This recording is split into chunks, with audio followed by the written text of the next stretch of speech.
Olá, meus queridos, como vão vocês? Eu espero que todos bem. Hoje a gente vai dando continuidade ao tema de Estados Unidos e a gente vai começar a falar sobre a evolução geopolítica dos Estados Unidos, começando relativamente lá no comecinho, né, a partir da doutrina Monroe de 1823. A doutrina Monroe, ela surge num contexto de transformações bastante significativas no mundo todo, né? Que contexto era esse? As guerras napoleônicas. As guerras napoleônicas, elas provocam transformações em diversas partes do mundo, né?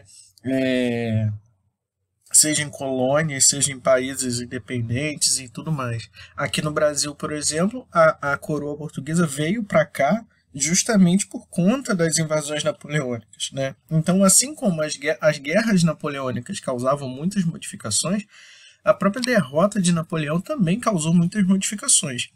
E essas modificações elas começaram a aparecer a partir do Congresso de Viena, que aconteceu entre 1814 e 1825, depois com a ideia da Santa Aliança. Nesses dois contextos, do Congresso de Viena e da Santa Aliança, Monroe, formula a política do América para os americanos. Ué, Henrique, mas por quê? Qual o problema do Congresso de Viena e da Santa Aliança? Vamos lá, vamos entender um pouquinho como é que isso acontece. O Congresso de Viena ele teve como função básica estabelecer as condições de paz depois da derrota de Napoleão.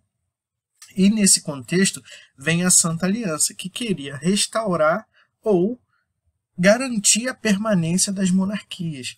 As ideias da Santa Aliança e do Congresso de Viena eram combater os ideais liberais e democráticos, diferente das ideias que estavam surgindo ali nos Estados Unidos, né, após a independência e tal. Então, o que acontece? Dentro dessa lógica do Congresso de Viena, existia aí uma ideia, inclusive, de reprimir os movimentos de independência nas colônias.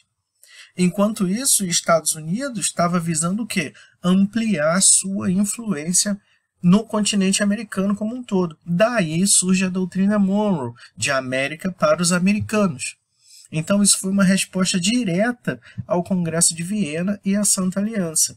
Porque enquanto esses caras estavam querendo restabelecer monarquias, restabelecer colônias, né, reprimir tentativas de independência de colônia, os Estados Unidos falam, opa, não, aqui no continente americano não. Tá? Altruísta? Claro que não. Os Estados Unidos tinha como objetivo expandir a sua influência, expandir o seu domínio sobre o continente americano inteiro. Né? Então, a doutrina Monroe ela dizia o seguinte, que qualquer tentativa de recolonizar ou colonizar novos territórios no continente americano, isso seria considerado uma afronta direta a quem? Aos Estados Unidos. Né? Daí a coisa do América para os americanos. Deveria ser, na verdade, América para os americanos do norte, né? Já que a ideia não era proteger seus vizinhos simpáticos e frágeis. A ideia aí era ter condições, não ter nenhum empecilho, nenhuma potência europeia atrapalhando os objetivos dos Estados Unidos de expandir-se geopoliticamente pelo continente americano e até territorialmente, né? E aí depois vem o Destino Manifesto. O Destino Manifesto, ele inclusive aparece bastante em provas de vestibular. Né? A ideia do Destino Manifesto, a expressão, né, o Destino Manifesto, ela aparece pela primeira vez em um artigo de uma revista que não foi assinado, então não se sabe quem foi o criador do termo. Mas a ideia aí era o quê? Era dizer que era um destino da população dos Estados Unidos, era um destino dos Estados Unidos expandir seus territórios até a costa do Pacífico. Inclusive,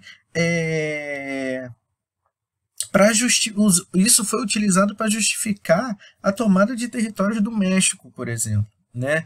Então, o Destino Manifesto ele trazia uma ideia de que isso era praticamente uma missão divina do povo americano de se expandir para o oeste. E aí vem essa imagem aqui, né, que mostra um anjo conduzindo a população em direção ao oeste. Né? É claro que isso tudo ignora, por exemplo, a grande quantidade de população indígena que foi morta durante esse processo, por exemplo. Né?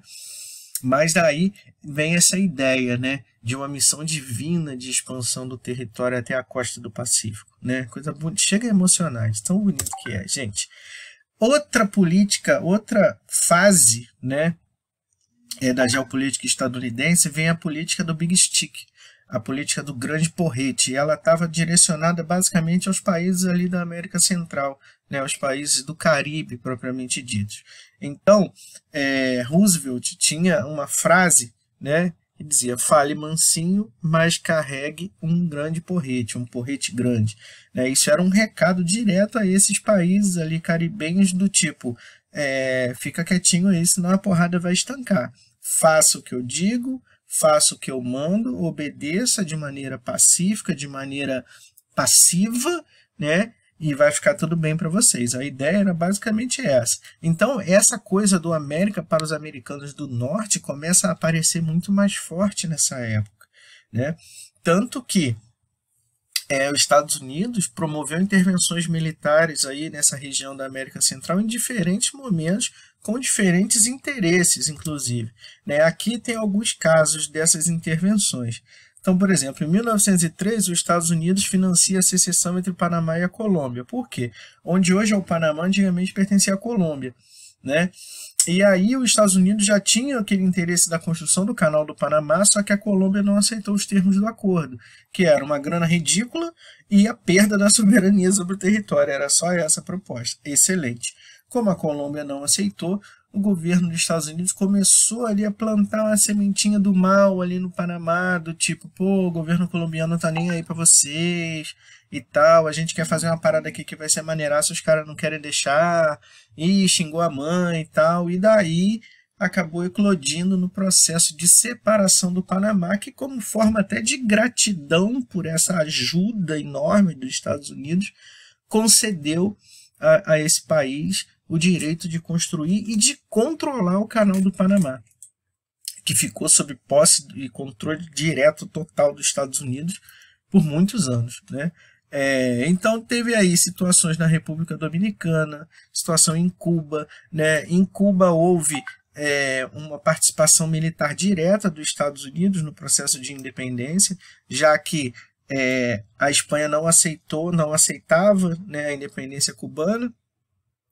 Então, baseado nessa política do América para os americanos, acontece a Guerra Hispano-Americana, onde os Estados Unidos intervêm militarmente e, como consequência disso, além da independência cubana, tem a de Porto Rico, Filipinas e Guam. Né? Então, várias intervenções militares foram acontecendo nos territórios aí, da América Central ao longo do tempo.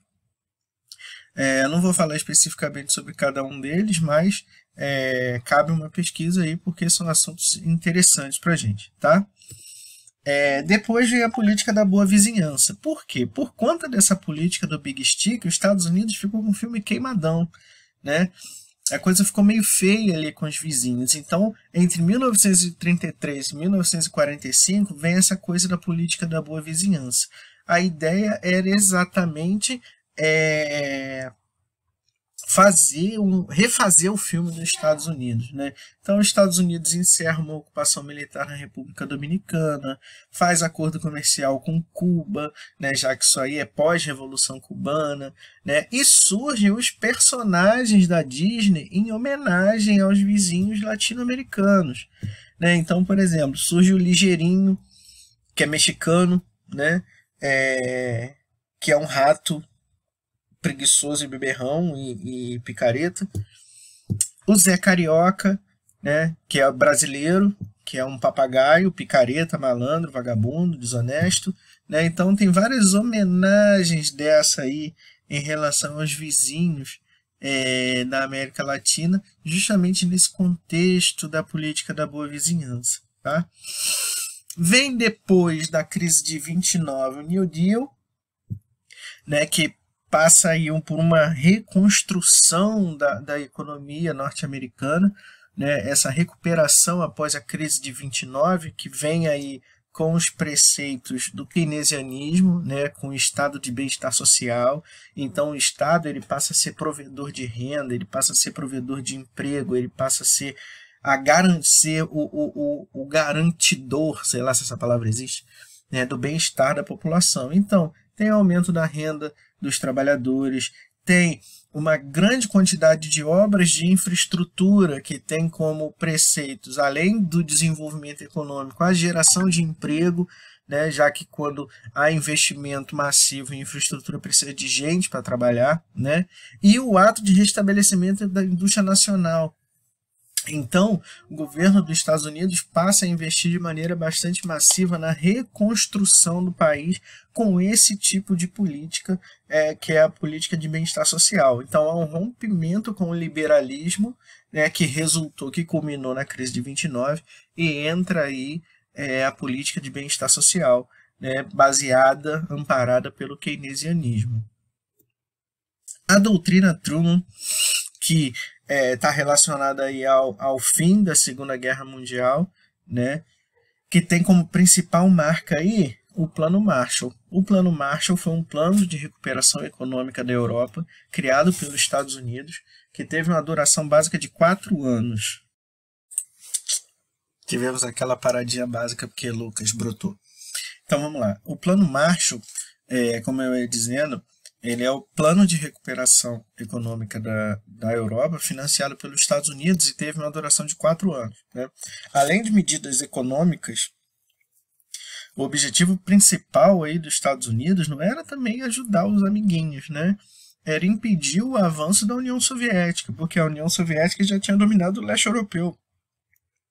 Então, os Estados Unidos lançam o Plano Marshall até como uma forma de manter os países da Europa Ocidental sob sua área de influência, já que o leste europeu estava sob a influência da União Soviética. Né? Então, as políticas, inclusive da doutrina Truman, tinham aí como objetivo conter o comunismo. Né? Existia muito forte essa ideia de combater o comunismo e conter os avanços comunistas, tanto que surge a OTAN, que é a Organização do Tratado do Atlântico Norte, que é uma aliança militar liderada pelos Estados Unidos, né?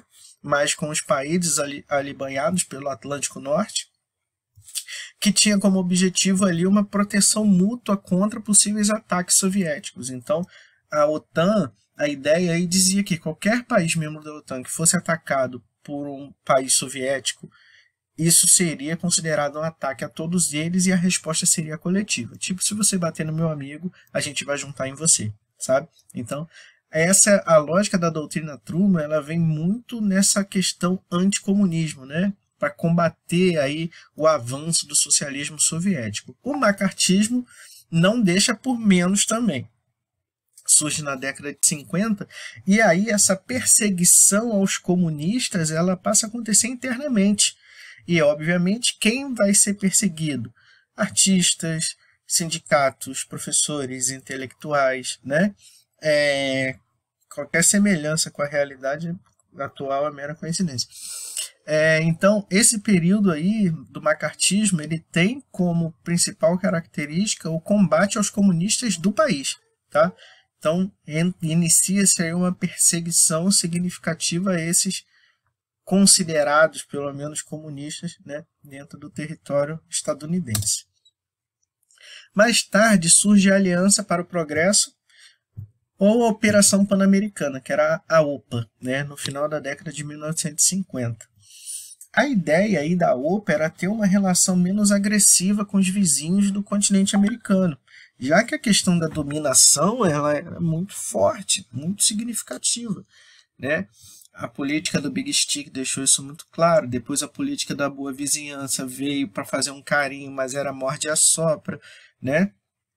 Então a ideia aí agora era promover o crescimento econômico dos vizinhos, ou seja, dos países do continente americano. Então surge a Aliança para o Progresso, que dizia que deveria se buscar garantias de crescimento de pelo menos 2,5% ao ano no PIB dos países do continente americano. Tá? Só que o que acontece? Isso não teve uma adesão propriamente dita, porque era uma grana pesada que deveria se investir sem garantias. Como é que você pode garantir que um país vai crescer 2,5%? Né? Então, tanto a Aliança para o Progresso quanto a OPA, elas tinham esse objetivo de promover o crescimento econômico dos vizinhos de pelo menos 2,5% ao ano, mas os elevados custos e os resultados incertos fizeram com que os dois programas fossem desativados ainda na década de 50. E aí vem a doutrina Bush, né? A doutrina Bush que passou a vigorar após o 11 de setembro, vou tirar minha cara daqui para vocês conseguirem ver a imagem direitinho, após o 11 de setembro, após os atentados, né, do 11 de setembro, aonde os Estados Unidos inicia a chamada Guerra ao Terror, né? Porque o que acontece? Após os atentados do 11 de setembro, os Estados Unidos fazem uma resposta militar imediata ao Afeganistão, já que o Afeganistão era a suposta sede da Al-Qaeda, que era a organização terrorista liderada por Osama Bin Laden, responsabilizada pelos atentados do 11 de setembro. Então, em 2001 mesmo, os Estados Unidos invadem o Afeganistão e em 2003, os Estados Unidos invadem o Iraque, sem que houvesse nenhuma evidência que comprovasse as suspeitas de que o Iraque tinha participação com o 11 de setembro ou que o Iraque tinha armas de destruição em massa. Armas essas que não foram encontradas nunca e já foi comprovado que nunca existiram. Mas os Estados Unidos, mesmo contra o Conselho de Segurança da ONU, invadiu o Iraque, derrubou Saddam Hussein, que foi julgado e condenado à forca, de acordo com as leis locais, né? Tudo isso no contexto dessa chamada Guerra ao Terror. Depois do 11 de setembro, os Estados Unidos elencou o que eles chamavam de eixo do mal, ou seja, eram os países que eles consideravam que colocavam a segurança dos Estados Unidos em risco de alguma forma. Então aí tinha os países do Oriente Médio, Irã, Iraque, assim como a Venezuela, Cuba, né? Foram países que foram colocados, que foram elencados pelos Estados Unidos no eixo do mal, né? Políticas essas, né, que reverberam até hoje no mundo, como, por exemplo, a ocupação militar tanto no Iraque quanto no Afeganistão, né? Depois de Bush vem a doutrina Obama, que tem um rompimento significativo com a doutrina Bush. Por quê? É um período mais pacífico, né, para o mundo, pelo menos em relação à cobertura midiática, né? Por quê? Ao mesmo tempo em que Bush matava milhares de pessoas no Iraque e no Afeganistão, Obama matou milhares de pessoas na Síria, né? Lamentavelmente, essa é a verdade. Mas os Estados Unidos mudam de postura em relação ao mundo, né? Então, as intervenções militares elas diminuem drasticamente e a questão da diplomacia ela passa a ser mais utilizada, né? Obama tem uma grande vantagem de ter governado entre Bush e Trump, né, que são dois escrotos. Então, muitas vezes Obama é pintado como um príncipe maravilhoso, encantador e tudo mais, até porque ele tem umas paradas assim, meio sedutoras, assim, né? Ele canta, ele faz umas coisas, né? E aí o pessoal, oh, meu Deus, Obama, mas o governo Obama foi cheio de contradições, né? Ao mesmo tempo em que o Obama falava em ter mais direitos para imigrantes, ele foi responsável pelo maior número de deportações, né? Então várias coisas aí foram bastante contraditórias durante o governo Obama, mas é inegável que houve aí um retorno, pelo menos, do respeito às determinações da ONU e do Conselho de Segurança, né? Obama passou a discutir de maneira bastante significativa a questão do aquecimento global, a questão das dívidas externas, né? A questão das guerras cibernéticas, apesar de ter sido responsável por escutas ilegais de outros presidentes, inclusive aqui no Brasil, né? Obama foi responsável pela implantação de escutas ilegais quando Dilma era presidenta, né? E quando foi descoberto, pediu desculpa e falou, pô, a gente vai diminuir essas paradas aí. Como assim diminuir, amigão? Você não pode fazer errado, é feio, né? Mas Estados Unidos, a gente sabe como é que as coisas funcionam. Mas, de todo modo, a gente teve um período mais diplomático na era Obama, beleza? Por exemplo, Obama teve um acordo nuclear com o Irã em 2015, que foi revogado por Trump, né? Obama iniciou relações diplomáticas com Cuba em 2015, que foram revogadas por Trump. Obama assinou o Acordo de Paris, que substituía o Protocolo de Kyoto em 2015, que também foi revogado por Trump, né? Então, assim, a gente vê aí uma desconstrução atual dos avanços diplomáticos de Barack Obama durante o seu governo nos Estados Unidos. Então, Trump, ele é apontado como ele pode ser, na verdade, facilmente apontado como um presidente anti-globalização. Por quê? Os Estados Unidos saiu da parceria transpacífica, que era um dos maiores acordos comerciais vigentes no mundo, com os países banhados pelo Oceano Pacífico. Trump revisou o NAFTA, que era o acordo de livre comércio entre Estados Unidos, México e Canadá, porque acreditava que esse acordo não era uma desvantagem para os Estados Unidos. Então houve uma reformulação e aí esse acordo passou a se chamar essa coisa aqui impronunciável. Então o NAFTA era muito melhor. Além da guerra comercial com a China.